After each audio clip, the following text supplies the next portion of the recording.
Good morning students, कैसे हो सभी। आई होप कि सभी अपने घर पर अच्छे होंगे। तो चलिए अब हम अपना करते हैं हिंदी का नेक्स्ट चैप्टर। आपको एक पिक्चर दिखाई दे रही होगी बेटा, जो कि नल से पानी गिर रहा है और वो पानी के पीछे कितनी ढेरों लाइन लगी हुई है उस पानी को लेने के लिए। देखो कितनी लाइन है ना। तो ये जो हमारा चैप्टर है किससे रिलेटेड है? पानी से रिलेटेड है। हमें कैसे पानी का इस्तेमाल करना चाहिए, किस तरीके से करना चाहिए, कौन कौन से पानी के साधन हैं हमारे पास, और हमारे चैप्टर का क्या नाम है? पानी रे पानी।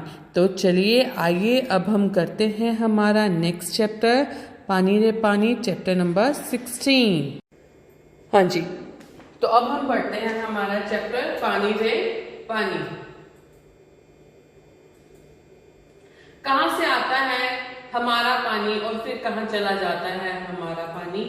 हमने कभी इस बारे में कुछ सोचा है?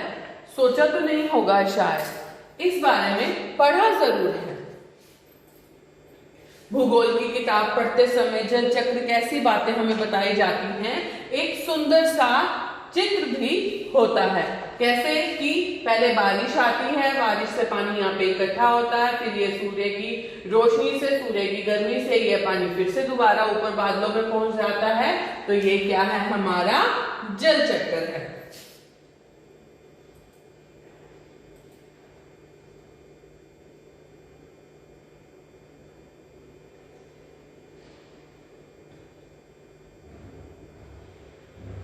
इस पाठ के साथ साथ सूरज, समुद्र, बादल, हवा, धरती, फिर बरसात की बूंदें और लो, फिर वह बहती हुई एक नदी, उसके किनारे बसा हुआ तुम्हारा हमारा घर, गांव या शहर। चित्र के दूसरे भाग में यही नदी अपने चारों तरफ का पानी लेकर उसी समुद्र में मिलती दिखती है। चित्र के कुछ तीर भी बने रहते हैं, समुद्र से उठी भाप बादल बनकर पानी में बदलती है और फिर इन तीरों के सहारे जल की यात्रा एक तरफ से शुरू होकर समुद्र में वापस मिल जाती है और जल चक्र पूरा हो जाता है। यह तो हुई जल चक्र की किताबी बात। अब तो हम सबके घरों में, स्कूल में, माता पिता के दफ्तरों में, कारखानों और खेतों में पानी का कुछ अजीब सा चक्कर सामने आने लगा है। नलों में अब पूरे समय पानी नहीं आता। नल खोलो तो उससे पानी के बदले सू सू की आवाज आने लगती है। पानी आता भी है तो बेवक्त, कभी देर रात को तो कभी भोर सवेरे, मीठी नींद छोड़कर घर भर की बाल्टियां, बर्तन और घड़े भरते फिरो। पानी को लेकर कभी कभी कहीं कहीं आपस में तू तू मैं भी होने लगती है। रोज रोज के इन झगड़ों टंटों से बचने के लिए कई लोग घरों में लोग नलों के पाइप में मोटर लगवा लेते हैं। इससे कई घरों का पानी खींचकर एक ही घर में आ जाता है। यह तो अपने आसपास का हक छीनने जैसा काम है, लेकिन मजबूरी मानकर इस काम को मोहल्ले में कोई एक घर कर बैठे तो कई घर यही करने लगते हैं और पानी की कमी और भी बढ़ जाती है। शहरों में तो कई चीजों की तरह पानी भी बिकने लगा है। यह कमी गांव शहरों में ही नहीं बल्कि हमारे प्रदेशों की राजधानियों में और नई दिल्ली, मुंबई, कोलकाता, चेन्नई और बेंगलोर जैसे शहरों में भी लोगों को भयानक कष्ट में डाल देती है।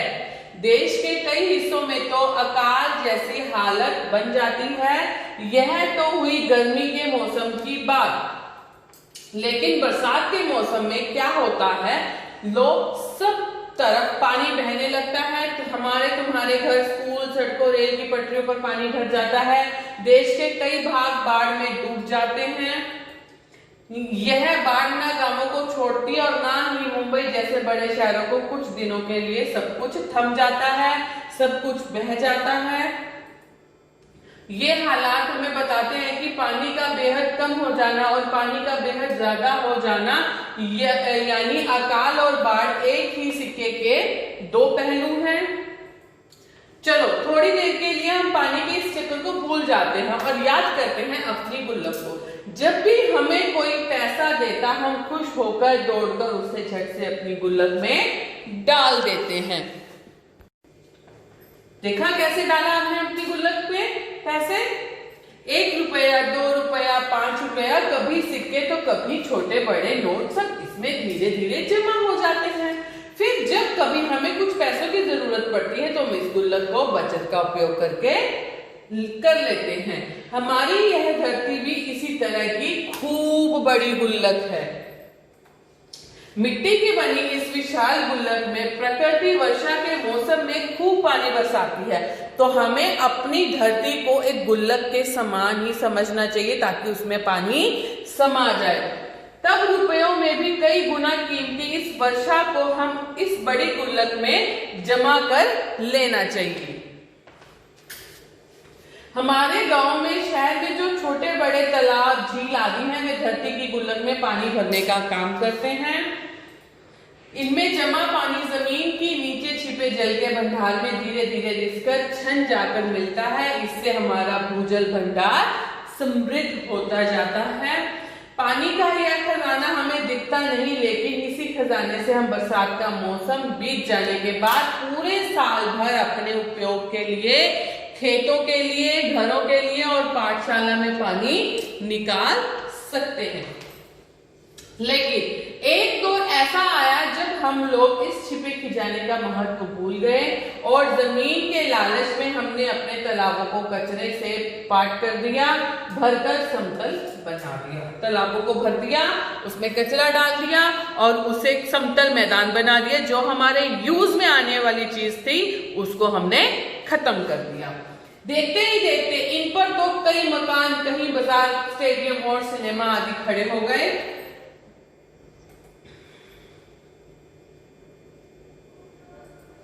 इस बड़ी गलती की सजा अब हम सबको मिल रही है। गर्मी के दिनों में हमारे नल सूख जाते हैं और बरसात के दिनों में हमारी बस्तियां डूबने लगती हैं। इसलिए यदि हमें अकाल और बाढ़ से बचना है तो अपने आसपास के जल स्रोतों की, तालाबों की और नदियों आदि की रखवाली अच्छे ढंग से करनी पड़ेगी।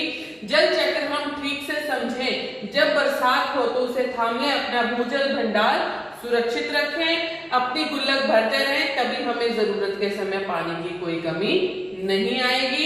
यदि हमने जल चक्र का ठीक उपयोग नहीं किया तो हमें पानी के चक्कर में फंसते चले ही जाएंगे। तो यहाँ हमें क्या पता चलता है कि पानी का इस्तेमाल हमें कैसे करना चाहिए, कैसे रख रखाव करना चाहिए, कैसे पानी की संभाल करनी चाहिए। तो आपने इसका चित्र बनाना है, एक तो जल चक्र का, और जल के स्तोत्र लिखने हैं वो कौन कौन से हैं। उसके बाद हम वैसे ही करेंगे अपने कठिन शब्द, वाक्य बनाओ और प्रश्न उत्तर। थैंक यू बेटा।